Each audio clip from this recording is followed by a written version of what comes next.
श्री गणेश जी महाराज की जय, मधुसूदन भगवान की जय। इस तरह की कहानियाँ आप तक पहुँचती रहे, इसलिए आप इस चैनल को सब्सक्राइब करिए। वैशाख मास महात्म्य अध्याय 8।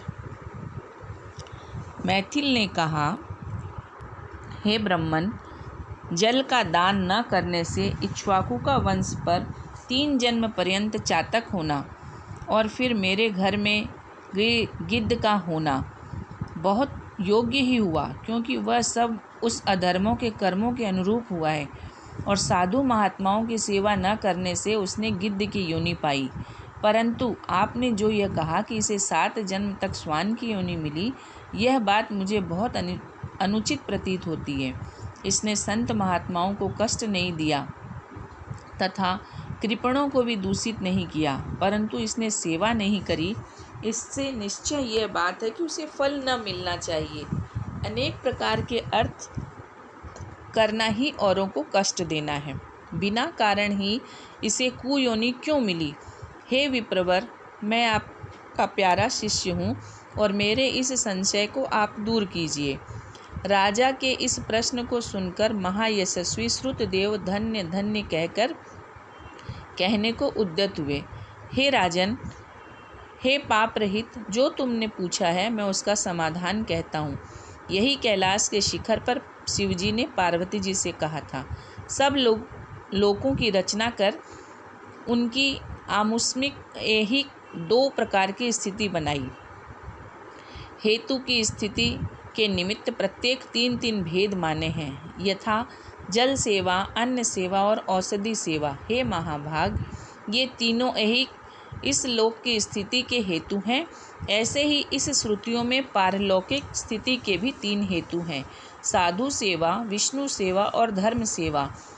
ये 3 परलोक की स्थिति के हेतु हैं। जैसे घर में इकट्ठा हुआ मार्ग का व्यय मार्ग में काम देता है, ऐसे ही ऐहिक हेतुओं का करना तत्काल धन संपत्ति देता है। किंतु साधु महात्माओं के दुसह मनोरथ भी सिद्ध हो जाते हैं, परंतु वे ही कभी कभी अनर्थ का कारण हो जाते हैं। अप्रिय बातों का कहना भी दुख का हेतु हो जाता है। यहाँ हम एक पुराना इतिहास वर्णन करते हैं।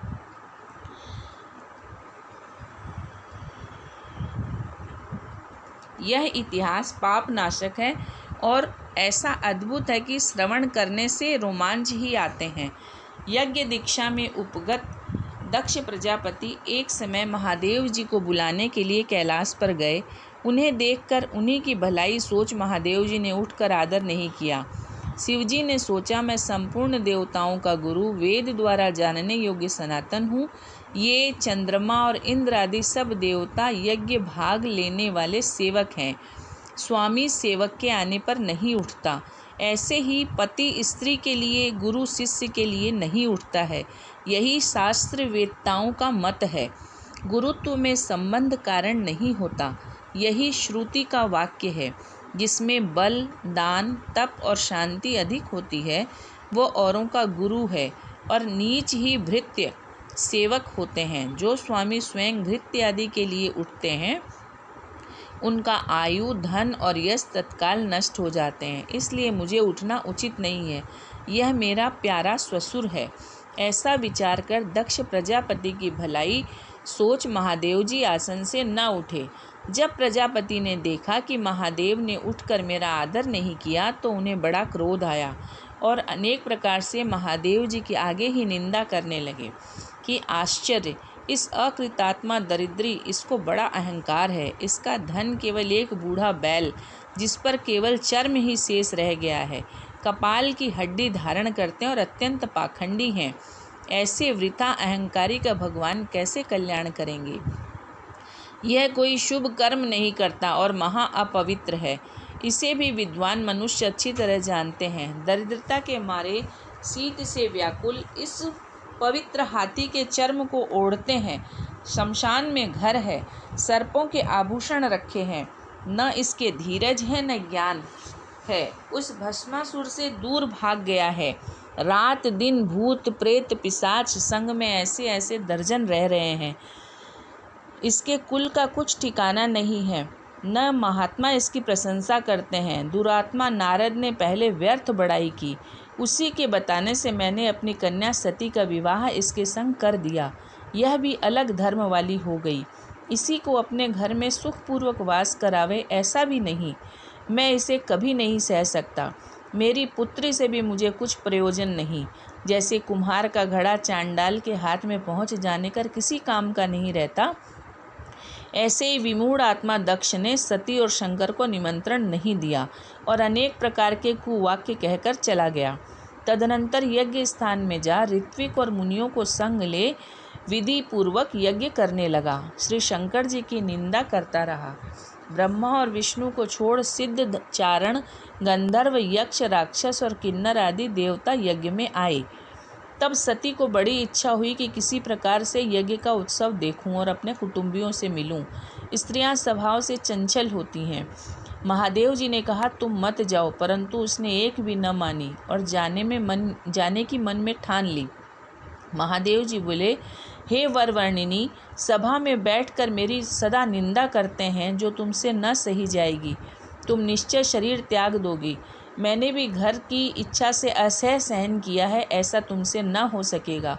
अतएव तुम अपने पिता के घर मत जाओ। मुझे ज्ञात होता है कि वहाँ जाने से उसका कल्याण नहीं। इस प्रकार समझाने पर भी सती न रुकी और अकेली घर से निकलकर पैदल चल दी। तब नंदी ने चुपचाप सती को अपनी पीठ पर बैठा लिया और करोड़ों भूत आदि महादेव जी के गण पीछे हो लिए और यज्ञशाला में जाकर प्रथम महल के भीतर गई। परंतु जब उससे कोई न बोला, तब दुखित होकर वहाँ से बाहर चली आई और महादेव जी का स्मरण कर वहाँ गई जहाँ यज्ञ हो रहा था। दक्ष प्रजापति और सब सभा के लोग सती को देखकर चुपचाप रहे, कुछ न बोले। किसी ने कुछ भी न कहा तो वहाँ खड़ी रही और रुद्र की आहुति तक पिता की चेष्टा देखती रही। तब दक्ष ने रुद्र को छोड़कर आहुति दी तो सती की आंखों से आंसू भर आए और अकुलाकर बोली, जो मनुष्य बड़ों का अपमान करते हैं उनका कल्याण नहीं होता। तुमने सब संसार के रचने वाले सबके प्रभु और अविनाशी रुद्र की आहुति नहीं दी। ये जितने बड़े बड़े ऋषि मुनि और महात्मा इकट्ठे हुए हैं, उन्होंने भी तुम्हारी दुष्ट बुद्धि दूर नहीं की। विधाता इनके भी विमुख ज्ञात होता है। जब सती ऐसे कह रही थी तब पूषा देव मुख फाड़ हंसने लगा और शुभ कर्मों से हीन शुक्राचार्य दाढ़ी और मूछों को फड़काने लगे। बहुत से भुजा, पांव, उरु और जंघाओं को फड़काने लगे और सती का पिता अभाग्य से निंदा करने लगा। उनकी बातों को सुनकर सती क्रोध से लाल हो गई और उस निंदा के सुनने का प्रायश्चित करने के लिए उसने अपनी देह को त्याग करना चाहा। सबके देखते देखते सती होम की अग्नि में गिर पड़ी। सती के गिरते ही बड़ा हाहाकार मच गया। महादेव जी के गण भागकर शिव जी के पास पहुँचे और सब कथा सुनाई। सुनते ही शिव जी ने सहसा उठकर कालांतक के समान क्रोध से एक जटा उखाड़कर पृथ्वी पर दे मारी। तब बड़ा बलवान बड़ी देह वाला वीरभद्र उत्पन्न हुआ। उसके सहस्त्र भुजा थी, उसका रूप यमराज के समान था। वह वीरभद्र महादेव जी के सन्मुख हाथ जोड़कर खड़ा हो गया और कहने लगा, हे प्रभु, जिस काम के लिए आपने मुझे उत्पन्न किया वह काम बताइए। यह सुन के रुद्र भगवान क्रोध करके सन्मुख खड़े वीरभद्र से बोले कि अभी जाकर मेरे निंदक दक्ष का नाश कर दो, जिसके कारण प्रिया सती को देह त्यागना पड़ा और बड़े बड़े बलवान भूतगणों को आज्ञा दी कि तुम भी इसके संग जाओ। महादेव जी की आज्ञा पाकर सब के सब यज्ञशाला में पहुँचे और देवता, असुर, मनुष्य आदि सब सुभटों को मार गिराया। पूसा दांत निकालकर हंसा था, वीरभद्र ने उसके दांत उखाड़ डाले और तथा दुरात्मा भृगु की दाढ़ी मूछ उखाड़ डाली। जिसने जो जो अंग फड़काया था उसका वही अंग वीरभद्र ने उखाड़कर फेंक दिया। तब दक्ष का सिर काटने के लिए बड़ा उद्योग किया, क्योंकि उसके सिर की रक्षा भृगु अपने मंत्र बल से कर रहा था। इससे सिर नहीं कटता था। तब रुद्र ने स्वयं आकर उस दुरात्मा का सिर काट अलग कर दिया। इस प्रकार यज्ञ में जो आए थे सबका संहार कर गणों सहित कैलाश को गए। जो मरने से बचे थे वे ब्रह्मा जी की शरण में गए। उनको संग ले ब्रह्मा जी कैलाश पर पहुँचे और वहाँ जाकर अनेक प्रकार समझा बुझाकर क्रोध को शांत किया और महादेव जी को संग ले यज्ञशाला में पहुँचे। यज्ञ में जो मारे गए थे उन सब को फिर जीवन दान दिया। सदाशिव ने दक्ष के धड़ पर बकरे का सिर रख दिया, जिससे आज तक शिवोपासक उनकी प्रसन्नता के लिए बम बम बम करते हैं। ऐसे ही भृगु जी के मुख पर बकरे की दाढ़ी लगा दी, पूषा को दांत नहीं दिए, कहा कि यह अन्न को पीस कर खा लिया करेगा। ऐसे ही अंग लगाकर सबके शरीर जोड़ दिए और ब्रह्मा जी और शिव जी के द्वारा उन सब का कल्याण हो गया और पहले की तरह यज्ञ करने में प्रवृत्त हुए। यज्ञ को पूरा करा के सब देवता अपने अपने स्थानों को चले गए और तपस्वियों में श्रेष्ठ शिव जी ने नैष्ठिक ब्रह्मचर्य व्रत धारण करके गंगा तट पर पुन्नाग वृक्ष के नीचे तप करने लगे। अब दक्ष की पुत्री पार्वती सती ने जो अपना देह त्याग दिया था, उसने हिमाचल के घर उसकी स्त्री मेनका में जन्म लिया और उसी के घर में उसका पालन पोषण होने लगा। इतने ही में तारकासुर नामक एक महाराक्षस उत्पन्न हुआ। उसने घोर तप कर परमेष्ठी ब्रह्मा को प्रसन्न कर लिया।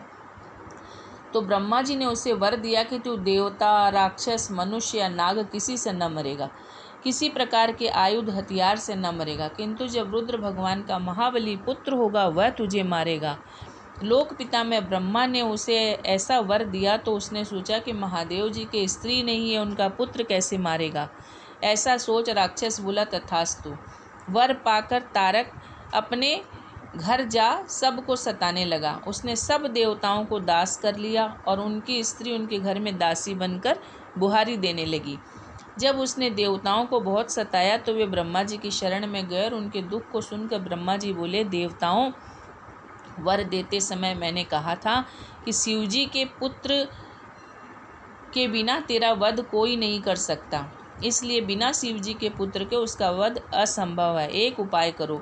रुद्र भगवान की पत्नी सती ने पहले अपने पिता के यज्ञ में शरीर त्याग दिया था, अब उसने हिमाचल के घर जन्म लिया है और पार्वती उसका नाम है, किंतु रुद्र भगवान हिमाचल के शिखर पर घोर तप कर रहे हैं। किसी तरह लोकेश्वर भगवान रुद्र से पार्वती का पाणी ग्रहण कराना चाहिए। तब सब देवता इंद्र के संग अमरावती में गए और वहाँ गुरु बृहस्पति जी से सलाह मिलाई। तब इंद्र ने अपने कार्य की सिद्धि के निमित्त नारद और कामदेव को बुलाया।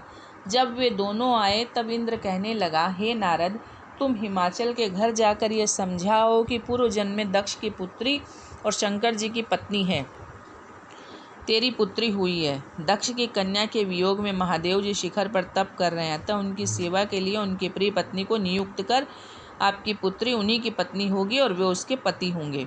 इंद्र की आज्ञा पाकर नारद जी की बात मानकर जैसा कहा था वैसे ही करने लगे। फिर कामदेव से कहा, इंद्र ने कहा, सब देवताओं तथा महादेव जी के हित के लिए वसंत ऋतु को संग लेकर तू रुद्र भगवान के तपोवन में जा। वहाँ तू चारों ओर मनोहर वसंत ऋतु का विस्तार कर और जब पार्वती जी महादेव जी के पास पहुँच जाएं तब धनुष पर बाण चढ़ाकर ऐसा मार कि महादेव जी मोहित हो जाएं। उनका संगम होने पर सब कार्य अवश्य पूरा हो जाएगा। कामदेव जो आज्ञा कहकर वसंत ऋतु अपनी स्त्री रति और अनुचरों को संग ले उसी ओर शीघ्र ही चला और जाकर अपनी सिक्त से असमय में वसंत ऋतु उत्पन्न कर दी। चारों ओर वन की शोभा अपूर्व हो गई। शीतल मंद सुगंधित वायु चलने लगी। देवात उसी समय महादेव जी भी पार्वती जी की सेवा से प्रसन्न हो उन्हें गोदी में बिठाकर कुछ कहना प्रारंभ करने लगे। तब कामदेव ने समझा कि प्राण प्रिया के संगम का यही उचित समय है, इसलिए धनुष उठाकर महादेव जी के पीछे चला गया और वृक्ष की ओट से एक बाण छोड़ दिया। दूसरा बाण चढ़ाकर चलाने को ही था कि महादेव जी का मन चंचल हो गया। वे सोचने लगे कि मेरा मन तो कभी चलायमान नहीं होता, ऐसा विकार युक्त किसने कर दिया। ऐसे चिंता में व्याकुल होकर इधर उधर देखने लगे तब बाईं ओर कामदेव दिखाई पड़ा और क्रोध से अपने ललाटस से तीसरे नेत्र को खोलकर गोदी से पार्वती को दूर करके ऐसी तीक्ष्ण अग्नि प्रकट की कि सब संसार भयभीत हो गया और अग्नि से धनुष बाण समेत कामदेव भस्म हो गया। देवता अपने कार्य की सिद्धि समझकर भाग गए तथा वसंत और रति भी भयभीत हो गए। पार्वती भी डर के मारे आंख बंद कर दूर हट गई। स्त्री की निकटता छोड़ने के लिए महादेव जी भी अंतर्ध्यान हो गए। महादेव जी के हित की इच्छा करने वाले देवताओं को कुछ ही फल की सिद्धि न हुई, उल्टा अनर्थ हुआ। फिर जो कोई साधुओं के संग दुष्टता करता है उनका कहना ही क्या। इसी प्रकार यह इक्ष्वाकु का पुत्र सदा साधुओं को अप्रिय था, क्योंकि वह साधुओं की भली भांति सेवा नहीं करता था। इसी कारण उसने महादुख भोगे और अनेक बुरी योनियों में जन्म लिया। इसलिए सब अर्थों को सिद्ध के लिए साधु सेवा अवश्य करनी चाहिए। देखो, रुद्र का अप्रिय करने से कामदेव ने भविष्य जन्मों में बड़े बड़े दुख उठाए।